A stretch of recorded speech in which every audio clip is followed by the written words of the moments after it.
Hi, welcome to Cat Unmuted. If you like my videos and what I share, please press subscribe or like the video, whatever will. Any of that will help me. Anyway, I was actually kind of thinking about all the things that I have been going through to basically grow, right? Uh, I'm a completely different person from all of my friends in the past that I do not hang out with today. um,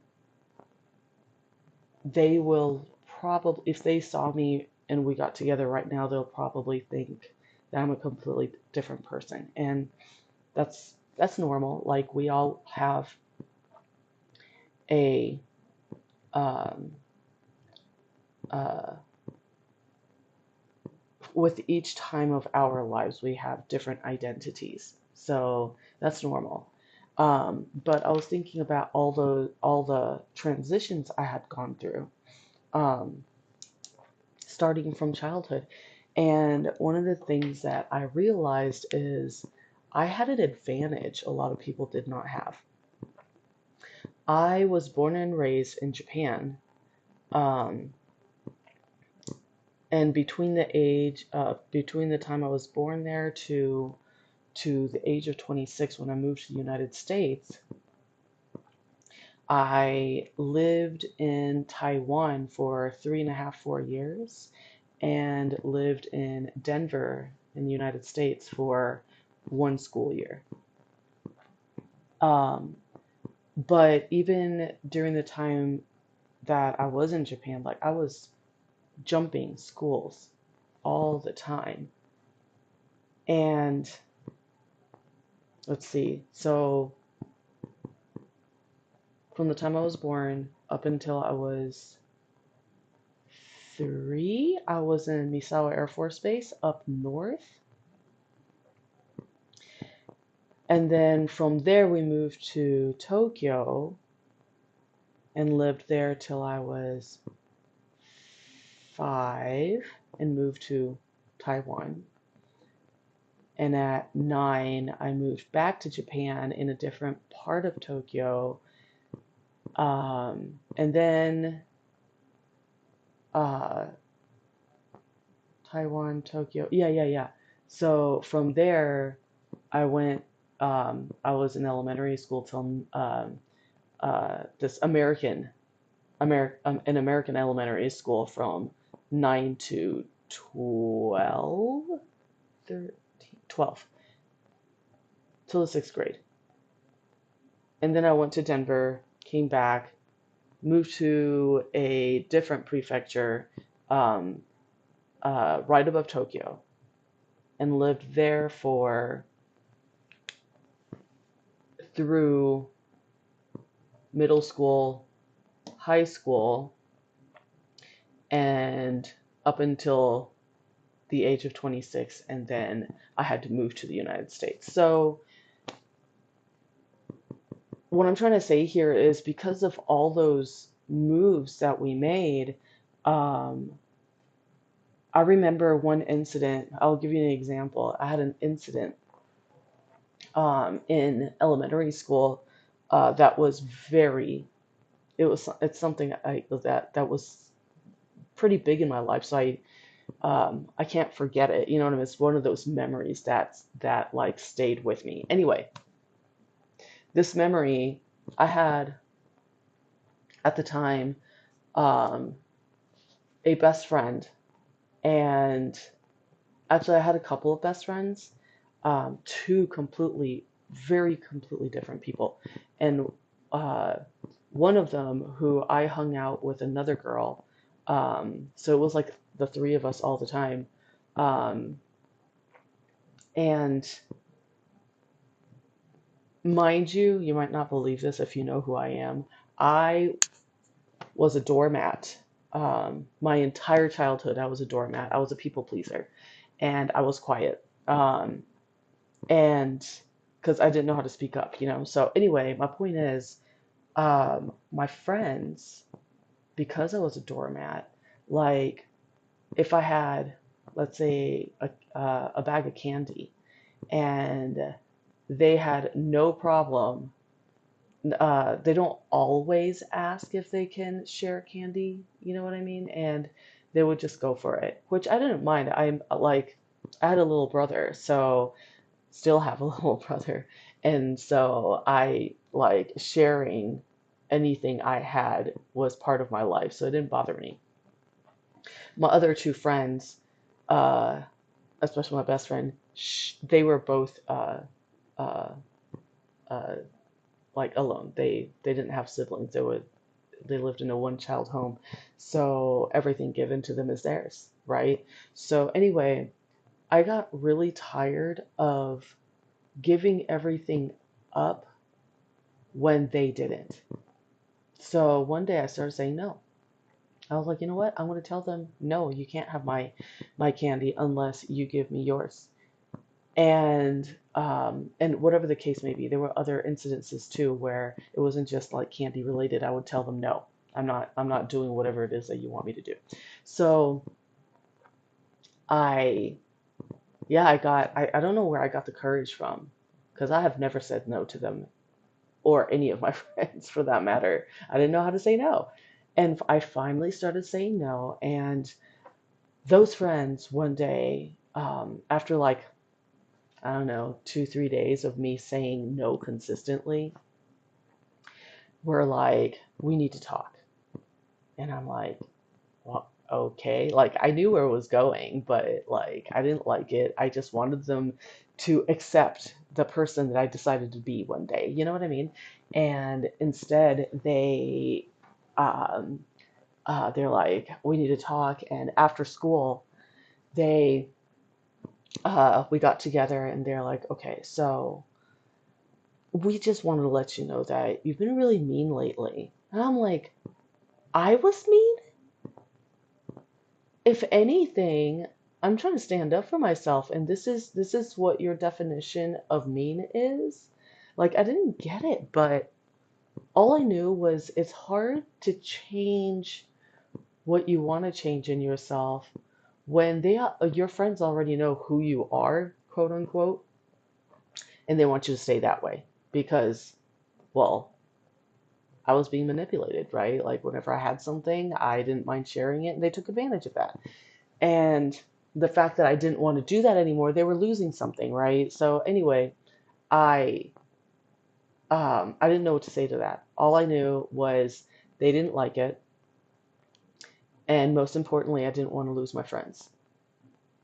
So I apologized and went on being the person that I was before I decided to say no.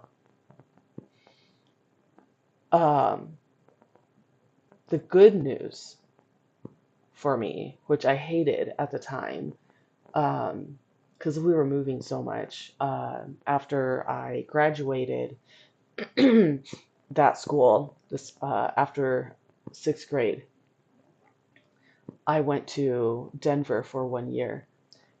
And when I graduated, I told myself that the me that tried to become the person that has no problem saying no, I wanted her desperately. I wanted to be that me that I tried to be but got shut down.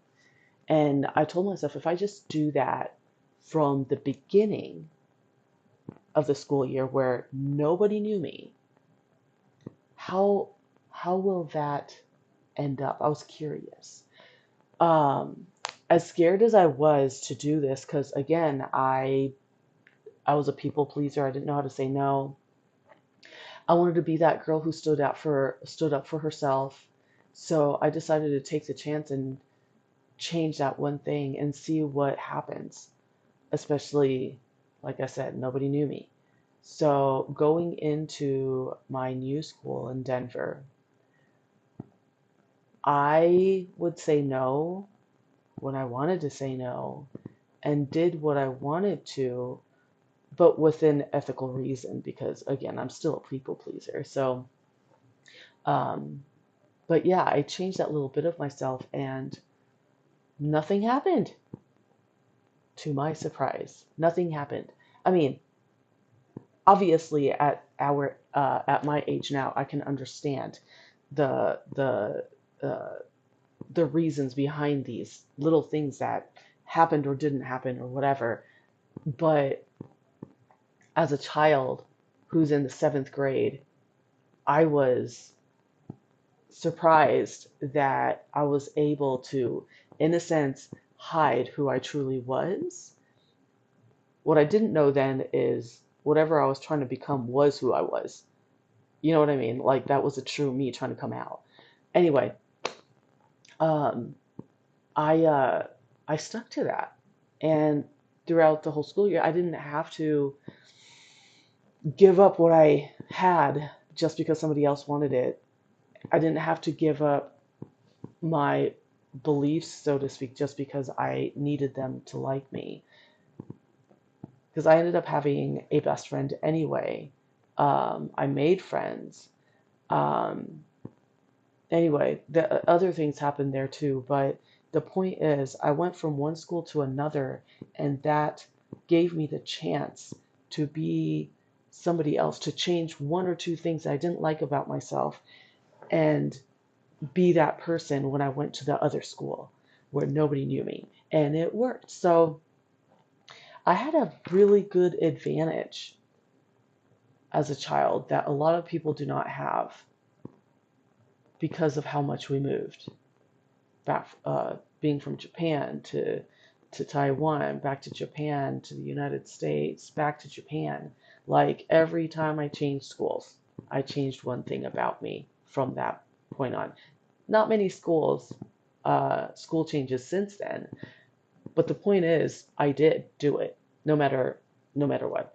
But even after graduating school, being in the position I was in, trying to find jobs and stuff like that, between jobs, I would change a little bit of who I was as well. And yeah, so, you know, a lot of things that happen in our lives, we may not like it when it's happening. Like, I hated changing schools. I loved my friends and I wanted to stay with them. I wanted to stay with people that I knew from childhood. There's a word called osanajimi in Japanese, and it means friends from childhood, basically. Like you're basically siblings that knew each other since grade school or before grade school or whatever, and I've always wanted that kind of friend. And how are you supposed to make friends like that when you're always changing schools and you're not ever in the same place, you know? And um, in a lot of the schools that I went to, there's so many people who already know each other from childhood or whatever the case may be, and I envied that. But just to like wrap up that part, like in all honesty, I do have Osanajimi friends, and um, we're about to move to Okinawa, and one of my friends from the school that I went to, where in Japan, the American school, he lives there. He's practically my brother, and he is stoked to have me back in Japan, and I'm excited to live by a friend that I've had for so long again. Anyway, like it's exciting. But my point is, I didn't like that before. I had to move everywhere because of my parents, right? I had no control over where I lived, who I hung out with in that sense. Um, and I hated it. I wanted to stay in one place, have my friends, and be with my friends forever. And um, yeah, I hated that. But that was my advantage, to change from somebody who couldn't say no to somebody who could say no, all because my surroundings changed. So, a lot of you probably know, they, um, uh, people who have been doing drugs, for example, for a while, and they get put into jail and rehab and all this stuff. And then when they get out, um, the only people who successfully stays off the drugs are the people who left their community, because that's not the community that supports who they want or need to become. Instead, they will criticize you for changing or wanting to change or for leaving them to be better. Who the fuck are you to be better, right? Um, and that could be family as well. And um, I had that opportunity not from wanting it. It was, I had, like I said, I had no control over it, but it happened, you know? And yeah, so I had that advantage, but as an adult, since I moved to the United States, I got to choose where I went. The first year I tried finding a job, and even though I'm an American, I my resume was all in Japanese, and nobody wanted to hire me. And so desperately, I joined the military, and I was in one place the entire 6 years. I was there. Excuse me. And that was up in Montana. I was at Malmstrom Air Force Base. And I loved the community, but hated where I was at. But I also hated part of the community. I don't know how to explain that, but like the Malmstrom Air Force Base was a very miserable place to be. Everybody was miserable, but the friends that I had were amazing. I love them to death. I still keep in touch with them. But during that time, um, I I don't know how to explain this. I became like, now that I have control over where or who or whatever, like I didn't have control over where I wanted to be because I was in the military, but I had control over my surroundings, right? And one day I was still a doormat. I was still being used by friends. I was still all of this stuff, and I was so sick and tired of all this shit. So one day I literally chose to be who I wanted to be, but it took a rock bottom for that to happen. And this rock bottom, I was going through so many things. There was so much was happening. I actually counted how many things was going on in my life at the time, and it was seven things. I was going through a bad marriage and uh, moving towards divorce. I was, I lost one of my family members, one of my uncles in Taiwan. Uh, I what else was happening? Um, oh yeah, I found out my brother was getting cheated on, but my brother didn't know, and I struggled to tell him. I didn't know how to tell him. So it took me 3 days to finally tell him, but during those 3 days, I was crushed, and I was literally letting myself like, I was kind of like being eaten alive from the inside out because I didn't let that out of my system to the right person. So I was yeah, I was not in a good place. So that was three things. The My job wasn't going well either because the people or not the people. Um, I was given a job, and my NCOIC, my the manager of the facility, was being a dick, and um, he what was he doing? My job, uh, I had to be on the computer for my job. Let's just say that. And he kicked everybody out of the office every day because management told him to. But like when management tells you that, you should have uh, uh, like reason, right? Like if you're not doing anything, get the fuck out of here and clean the facility or something instead of kicking everybody out and he got to stay and greet people. My point is, I couldn't do my job. So because of that, that led to my issue number five, which I couldn't do my job. This NCOIC, the manager, he was my number four because of what um, being in the way of what I needed to do. And I was so angry.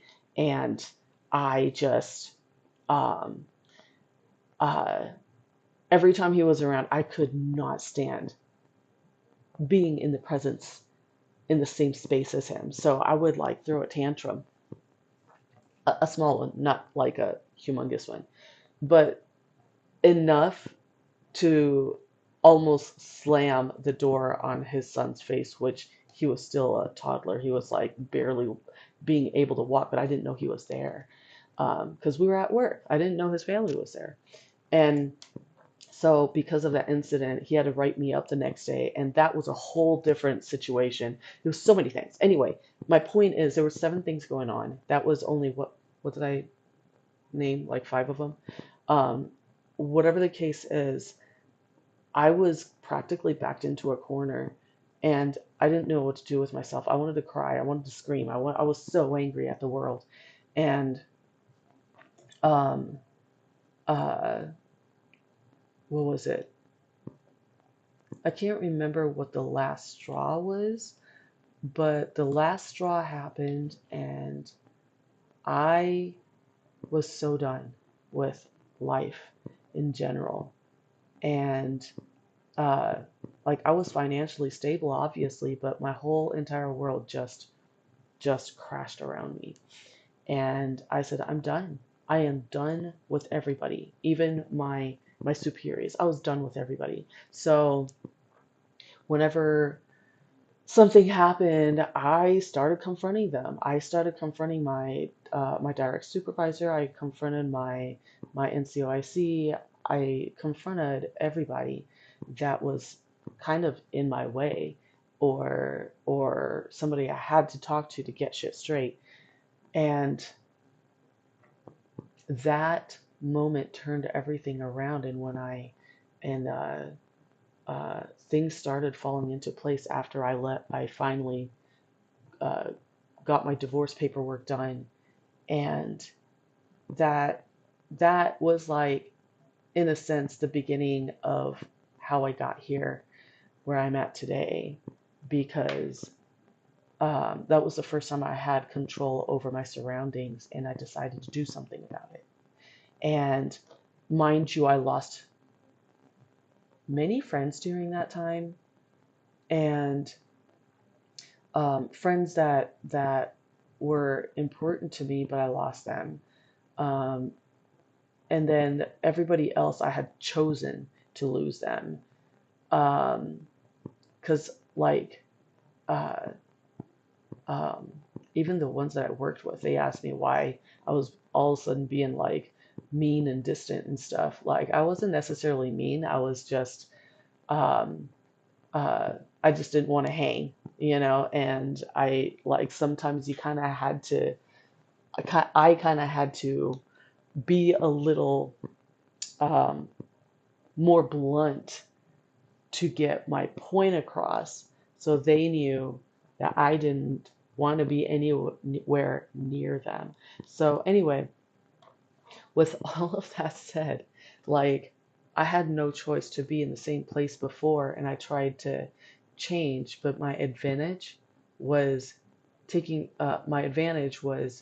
fact that I was moving places, so I was always changing friends because of my parents moving around. And then once I was an adult and joined the military, I had complete freedom of my surroundings. Not where I lived, but I decided to take control over everything. I was tired of not having control. And even though I didn't change places, like I could have done that same thing when I was in school, but I was a child, I wasn't strong enough. I didn't have the drive, so to speak, yet like I had to take in whatever was there given to me, and I didn't want to lose my friends. And I think that's the main point was I didn't have the confidence in myself to lose friends so that I can have what I wanted, which was being able to say no so that I can have my shit without people taking over. And I did that in the military. So many more instances, obviously, down the road, but I think the highlight of me starting to change, uh, starting to change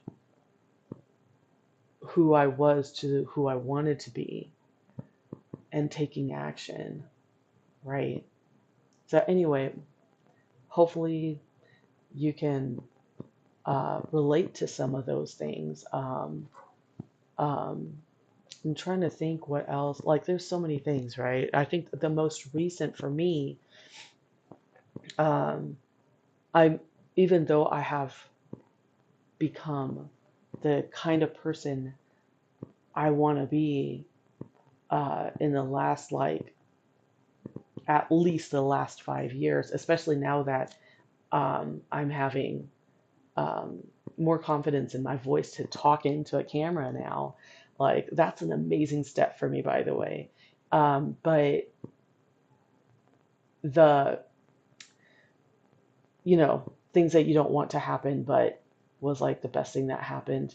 The last one was my miscarriage, which, again, my miscarriage book's all right there. Um, the miscarriage made me think about, well, before the miscarriage, actually, when I got pregnant, I asked myself, because I never really felt like I was home here anyway, which I didn't mind because, I want my husband to be comfortable where he's at, and I felt like he was more comfortable in the United States. So wherever he wanted to be, that's where I was going to be. But I never felt comfortable in the United States. I've made some amazing friends, but that doesn't mean I was comfortable. I didn't feel home. And I think mostly I just miss water the most. So I like thought about moving to the East Coast, which is thoughts that Josh and I had for a while because he misses water too. But our main question was, where can we go where we will feel safer? Because I was telling him that I miss the feeling I had living in Japan. Like as a kid, I was able to go anywhere uh, in the 26 years of life, almost 26. I get if you take out Taiwan and Japan, that's 25 years. I mean, 20 years, I guess, in Japan, 21 years. But all of my 21 years, um, no matter how sketchy the area was, I knew I felt safer there than in any place here. And I didn't really go to sketchy places anyway. So, like, well, some places where I didn't, there was a level of like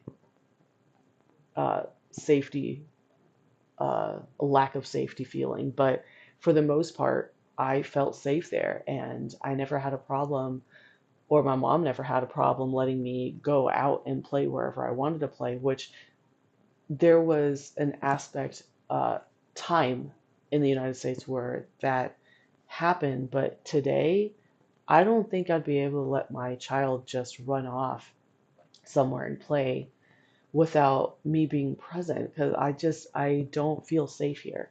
And where I'm at here, like right now, where I live out in Rio Rancho, and we're literally on the edge of civilization. Like there's nothing but dirt on that side, and um, uh, if I had a child, and I wouldn't mind them going out that way as long as they don't go heading into Albuquerque. If that was the case, I'd probably go with them. Anyway, my point is, I don't feel safe here. I didn't feel safe anywhere. Montana was probably the safest feeling I had, but the situation I was in I didn't feel safe. Anyway, my point is I felt safest in Japan and I wanted that back. I had the water I wanted. I had like the humidity in there. I want humidity in the air. I know a lot of people hate the humidity, but I miss it.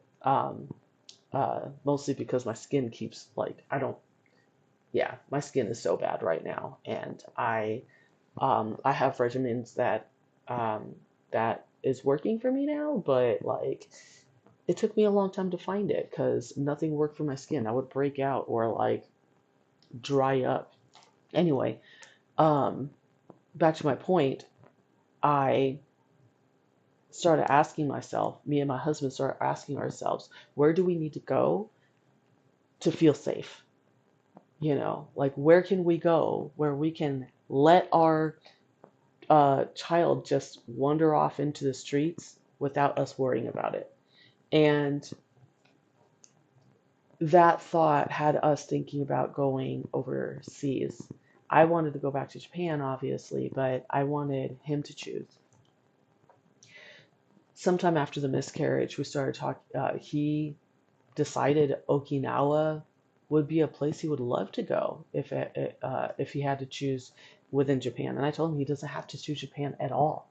But he was like, "No, I think that's like the best option that we have."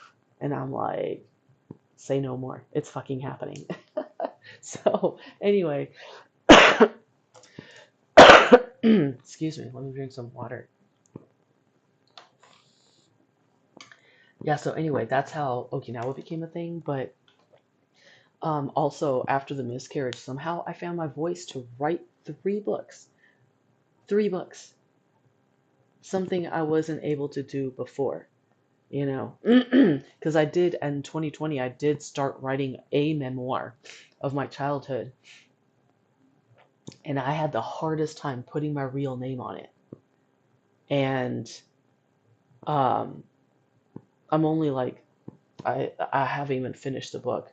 Um, because there's a lot of things obviously in my childhood I have to like kind of you know the cans of worms that I have to open up, which honestly, with all the work that I have done, I love doing that kind of work now. I love opening those cans of worms because it makes me understand who I am deep inside that I have, in a sense, silenced, and I want her out and be fully my authentic self. So, um, I started writing that in 2020, and I had a hard time finishing it.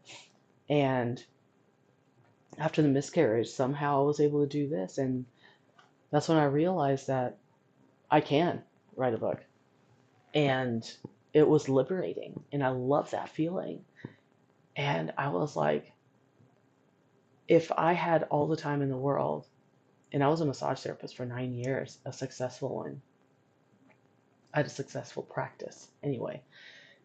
And I told myself if I wanted to do this full time, that shutting down my business would not be a bad thing. And even before I started I even thought about pursuing writing. I already felt like my identity was changing, and As much as I loved what I did, as much as I loved the empire that I had built, as much as I loved everything about massage therapy, I had a feeling I didn't want to be there anymore.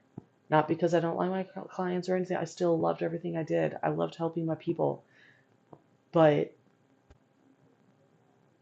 it didn't fit with me, with my new identity anymore. Like, I wanted more out of life. The realization was I wanted to live for me. And if I could live for me, what did that mean? What is my perfect life? What did that look like? My miscarriage made me look at that. And my first thought when I asked that question was being able to feel all seasons the earth can give me on my skin outside with water surrounding me. And whether I had a kid or not, the kid, if I did, could run and be anywhere they wanted to in the area without me even slightly worrying about them. And that thought, I guess the first question after that thought was, how can I get that? I can't get that being in a massage room all day. Like, the plan was to start hiring people so I can have that, but I wanted it now. How do I get it now?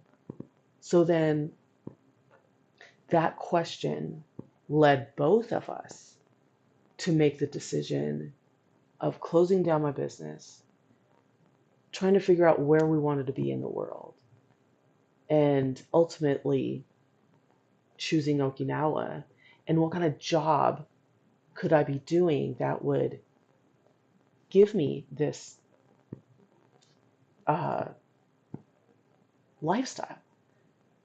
And I was already writing my third book when we were having this conversation. And I was like, I need to start writing.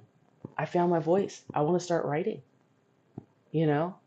And then I was like, man, wouldn't it be awesome if I could also start a podcast um, and take advantage of this newfound voice I found, which I couldn't do that then yet. Like, I still couldn't talk. Like, I was able to write, but I couldn't talk. And when the year was ending, I finally decided that it's going to happen. And I started recording. And somehow I didn't feel the fear that I felt so many times before recording myself. So this is what my last rock bottom, the miscarriage, brought me. Hopefully these stories help you resonate and think about, reflect on moments of your life that was not ideal, but actually brought you a lot of good. Isn't that what life is about? Being able to see the good and not the bad. What do they say? I think I heard this in one of Tony Robbins' shows. Where focus goes, energy goes. So if you always want to find the negative, you'll always find the negative.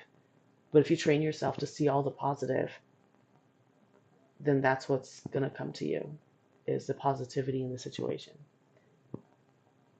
Hopefully that helps. If you like what I talk about, like and subscribe, and I'll see you next week. Bye.